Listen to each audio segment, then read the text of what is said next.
നമസ്കാരം, പ്രവാസി മലയാളിയിലേക്ക് സ്വാഗതം. കോവിഡ് വ്യാപനം ഒരിടവേളയ്ക്ക് ശേഷം വീണ്ടും ശക്തമായിക്കൊണ്ടിരിക്കുന്ന സാഹചര്യത്തിൽ കൂടുതൽ നിയന്ത്രണങ്ങളുമായി രംഗത്തെത്തിയിരിക്കുകയാണ് കുവൈറ്റ്. ഏത് വിധേനയും കൊറോണ വ്യാപനം തടയുക എന്ന ലക്ഷ്യം മുൻനിർത്തിയുള്ള നടപടികളാണ് സ്വീകരിച്ചു വരുന്നത്. കോവിഡ് പെരുമാറ്റ ചട്ടങ്ങൾ ലംഘിക്കുന്ന ജീവനക്കാരുടെ 15 ദിവസത്തെ ശമ്പളം കട്ട് ചെയ്യാനാണ് സിവിൽ സർവീസ് കമ്മീഷന്റെ തീരുമാനം. കോവിഡ് വ്യാപനം തടയുന്നതിന് ആരോഗ്യ മന്ത്രാലയം പുറപ്പെടുവിച്ച എല്ലാ മാർഗനിർദ്ദേശങ്ങളും നിയന്ത്രണങ്ങളും പാലിക്കാൻ ജീവനക്കാർ ബാധ്യസ്ഥരാണെന്നും അല്ലാത്തവർക്കെതിരെ ശമ്പളം പിടിക്കുന്നതുൾപ്പെടെയുള്ള നടപടികൾ സ്വീകരിക്കുമെന്നും കമ്മീഷൻ മുന്നറിയിപ്പ് നൽകുകയുണ്ടായി. കോവിഡ് പ്രോട്ടോകോൾ ലംഘനം രാജ്യത്തെ സിവിൽ സർവീസ് ചട്ടം അനുസരിച്ചുള്ള നിയമലംഘനമായി കണക്കാക്കുമെന്നും കമ്മീഷൻ ഓർമ്മിപ്പിച്ചു.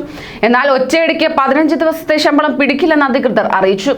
ആരോഗ്യ മുൻകരുതൽ നടപടികൾ പാലിക്കാത്തവരെ ആദ്യം താക്കീത് നൽകി വിട്ടയക്കുന്നതാണ്. അത് ആവർത്തിച്ചാൽ 1 ദിവസത്തെ ശമ്പളം പിടിക്കും.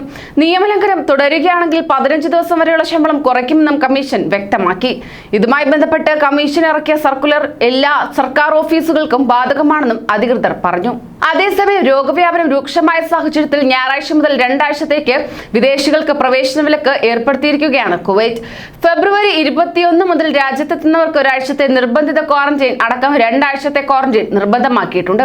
ഇതിനു പുറമെ ജിമ്മുകൾ, സലൂണുകൾ തുടങ്ങിയവ നാളെ മുതൽ 1 മാസത്തേക്ക് അടച്ചിടാൻ നിർദ്ദേശം നൽകിയിട്ടുണ്ട്. രാജ്യത്ത് 1,68,250 കോവിഡ് കേസുകളാണ് ഇതിനകം റിപ്പോർട്ട് ചെയ്യപ്പെട്ടത്. ഇതുവരെ 962 പേർ കോവിഡ് ബാധിച്ച് മരണപ്പെടുകയും ചെയ്തു. അതോടൊപ്പം തന്നെ ചട്ടങ്ങൾ പാലിക്കാത്തവർക്കെതിരെ കടുത്ത നടപടികൾ സ്വീകരിച്ചു വരികയാണ്. അനുവാദമില്ലാതെ സ്വകാര്യ ചടങ്ങിൽ പങ്കെടുത്ത് പ്രതിഫലം വാങ്ങി സംഗീത പരിപാടി അവതരിപ്പിച്ച 3 പ്രവാസി സംഗീതാധ്യാപകരെ കുവൈറ്റ് പിരിച്ചുവിടുകയുണ്ടായി. അഹമ്മദി എഡ്യൂക്കേഷൻ ഡിസ്ട്രിക്ട് സ്കൂളിൽ വർഷങ്ങളായി ജോലി ചെയ്യുന്ന അധ്യാപകർക്കാണ് ജോലി നഷ്ടമായത്. സ്വകാര്യ ചടങ്ങിൽ അനുവാദമില്ലാതെ പരിപാടികൾ അവതരിപ്പിക്കുന്നതിനെതിരെ നേരത്തെ മുന്നറിയിപ്പ് നൽകിയിരുന്നുവെങ്കിലും അത് ആവർത്തിച്ചതിനെ തുടർന്നാണ് വിദ്യാഭ്യാസ മന്ത്രാലയത്തിന്റെ നടപടി. 3 പേരും കുറ്റം നിഷേധിച്ചെങ്കിലും പരിപാടിയുടെ വീഡിയോ ഉൾപ്പെടെയുള്ള തെളിവുകൾ ഇവർക്കെതിരാവുകയായിരുന്നു. കൂടുതൽ പ്രവാസി വാർത്തകൾക്കായി ഈ ചാനൽ സബ്സ്ക്രൈബ് ചെയ്യൂ.